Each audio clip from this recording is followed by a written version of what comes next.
When we backpacked, we spent at least half of our nights in darkness. And worse than the dark, we spent it without any fan or air conditioning. It gets extremely hot in the Philippines, and when the power goes out, I become a pretty unhappy camper. In addition to this, if you're planning to do anything like I do as a YouTuber, uploading is basically a no-go. The internet speeds are so slow, and it will drive you mad. Now, there are some ways you can get around these inconveniences. If you spend a lot more money, you can actually stay at accommodations that will have backup generators, and this will at least help take care of the problem of your air conditioning going out, so you won't sweat to death at night. I want to end this on a positive note because despite all the inconveniences of El Nido, the beauty of this place makes it all worth it, so you have to go check it out. If you end up going, make sure you do the 4-island tour, and make sure you climb Tara Cliff if you're willing to risk your life. It's extremely jagged, but the view you get is unforgettable.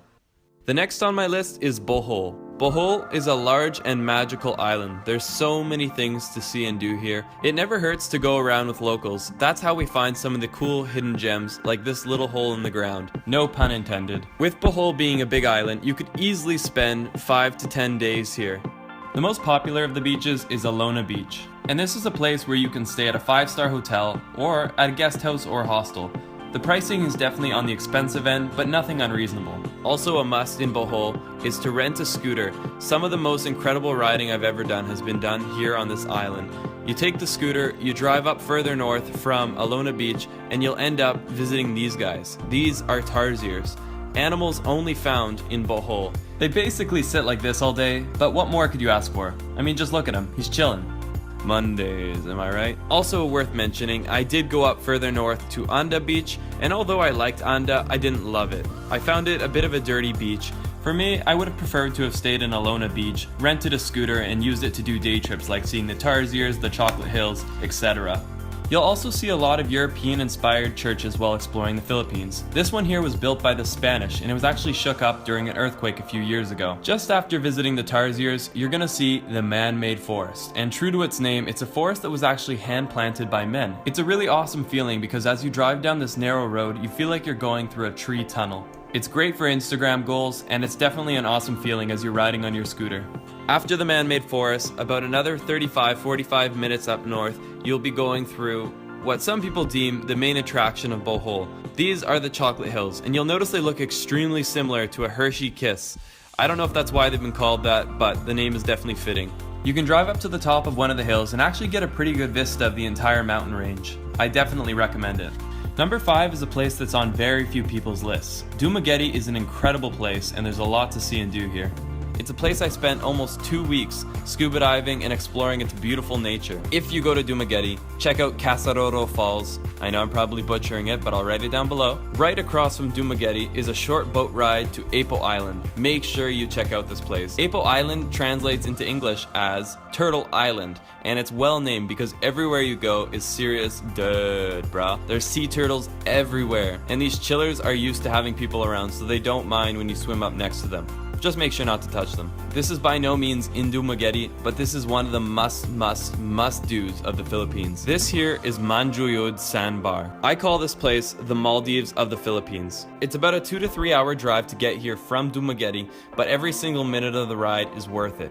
Once you arrive at a little dock, you take a boat across about 45 minutes, and you arrive in paradise. If you have that extra time, or you want to take your Instagram to a whole nother level, you better check out Manjoyud Sandbar. Those are just a few of the things you can do in Dumaguete. There's some nightlife, there's great restaurants, and a whole lot of nice hotels and resorts. This is a place for anyone on any budget. Number 4, almost on the podium but not quite, Kawasan Falls, also known as Barian Canyoneering. Now, before I even get into this, if you're not too afraid of heights and you're not afraid to get wet, this is one of the coolest things that you can do in the Philippines. It's a full day trip where you're guided through these very narrow crevasses where the water flows down, creating these awesome little waterfalls. It's such a unique and amazing experience that you really can't find that many places in the world. I brought my expensive slow motion camera in a lousy waterproof housing. I risked it for you guys. You're welcome. Barian Canyoneering is a guided expedition, and you cannot do this alone. By law, you need to have a guide, and I highly recommend it anyways. You would not want to do this alone. It's not too expensive. From my memory, it's about $30 US. You get a guide, and he shows you through the canyons, he pushes you off the cliffs, and you even get a meal out of it, so it's not too bad. At the end of the canyon is the world-renowned Kawasan Fall. This waterfall literally looks like the exit to the Gatorade factory. The water is this weird fluorescent blue that looks like it should be bottled and sold to people at a very high price. The water is quite cold, so it's a very nice refreshing break after a long day of jumping through canyons. Now I must mention that when this was filmed, I was actually one of the last groups to have gone through the Batayan Canyon in quite some time, and I'm not even sure if they've reopened. The municipal government shut it down because they were worried about erosion, so do a little research. Hopefully it's reopened because it is one of the top things to do in the Philippines. Also, random insert, you'll see roosters everywhere in the Philippines. Cockfighting is basically a national sport. I named him Fred. The bronze medal goes to my favorite landscape in the entire world. This beach is seriously heaven, and I don't use that word lightly. It is my favorite. And I'm honestly blown away that to this day, Nakpan has not been developed as a resort town. This is the most incredible landscape that I've ever seen. Now, if you remember, we talked about El Nido being in 7th or 6th place. Well, Nakpan is about a 45-minute scooter ride away from El Nido. So again, if you were on the edge of going to El Nido, consider this. You will get Nakpan and El Nido together because they're only a scooter ride away from each other. The problem with Nakpan is this. Because it's such a beautifully untouched landscape, there's nothing on it. There's really only a couple guest houses with which they have no electricity after a certain hour. I think it's after 6 p.m. You have two options. You can either rough the heat and stay in a very basic guest house on one of the most beautiful beaches in the entire world, or you can just rent a scooter from El Nido and drive back to your hotel, resort, wherever you're staying in El Nido. But one of the most epic day trips you'll ever do. This island here is my silver medal. It's probably my favorite island in the entire world, and it's easily the best island in the Philippines. It is the definition of exploring, getting lost, and seeing things that few others have ever seen before. Bantayan Island is basically like Boracay before Boracay blew up. It has the beauty that will one day become a developed area, but for right now, this is a place that you can experience to yourself.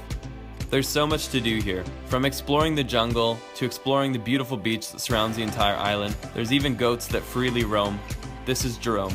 Definitely check out the mangroves. They're these little trees that grow on the water. Go explore the other side of the island where there's literally no identifiable landmarks. Just beautiful untouched nature and so many kids just playing on the side of the road. Definitely say hi to them. They really appreciate it and they're a lot of fun to hang out with. I joined a few kids in playing some basketball and it was definitely one of the highlights to my day. It wouldn't be a perfect island experience without a perfect sunset, and Bantayan certainly has a lot of them. In fact, the Philippines has plenty of them. I don't think I've seen more beautiful sunsets in my entire life. You really start to take them for granted because every single night you get a sunset that could easily be one of the most beautiful you've ever seen. Now, I don't want to call it the winner because everyone's a winner, guys.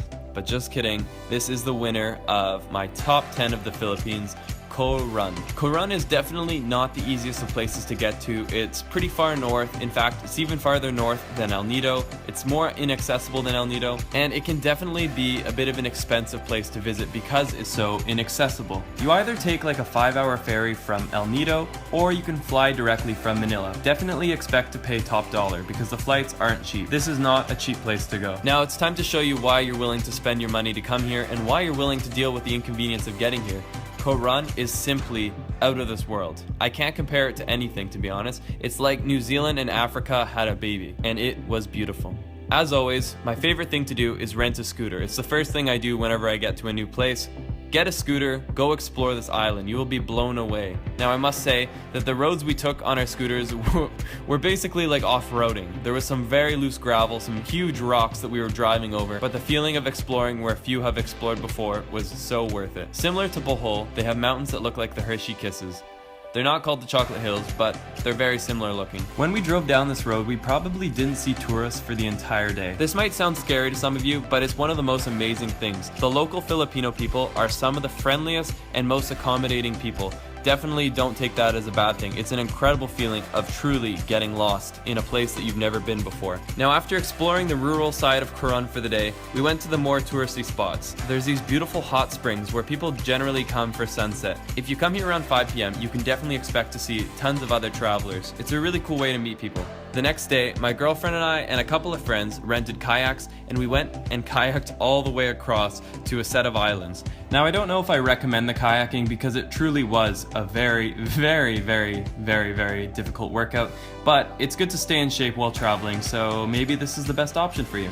There's also the option to do island tours similar to an El Nido, so maybe check that out if you don't want to go through excruciating heat in a kayak. But when we made it to the other side, the work was so worth it.